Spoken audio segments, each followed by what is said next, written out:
உங்க கூட சம்பந்தம்னா அதை விட அதிர்ஷ்டம் வேற என்னங்கய்யா இருக்க போகுது. அதான் இங்க வரப்போ உங்களுக்காக இந்த பொம்மையை கொண்டு வந்தோங்கய்யா. ம்.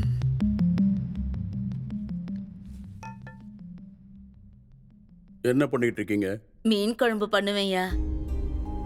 ஏய், வாய மூடிட்டு. இதாங்கய்யா, இந்த மாதிரி நிறைய கொழு பொம்மைகளை நாங்க செய்வோங்கய்யா. செஞ்சு செஞ்சு விப்போங்கய்யா. அதான் எங்க குலத்தொழில். ஆஹா.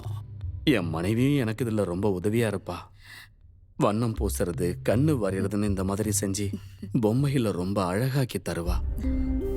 சும்மா இருக்கிற சமயத்துல அது ஏதோ யூடியூப் சேனலாமே, அதுல மீன் குழம்பு எப்படி வைக்கணும், எறா தொக்கு எப்படி செய்யலாம், மிச்சமான குழம்பு என்ன செய்யலாம், அதை எப்படி செய்யலாம், என்ன செய்யலாம், எப்படி செய்யலாம்னு ருசியா செய்வாங்கய்யா. அதனால தாங்க அவ அப்படி சொன்னா. ம். மீன் குழம்புல அவ ரொம்ப ஸ்பெஷலிஸ்டுங்கய்யா.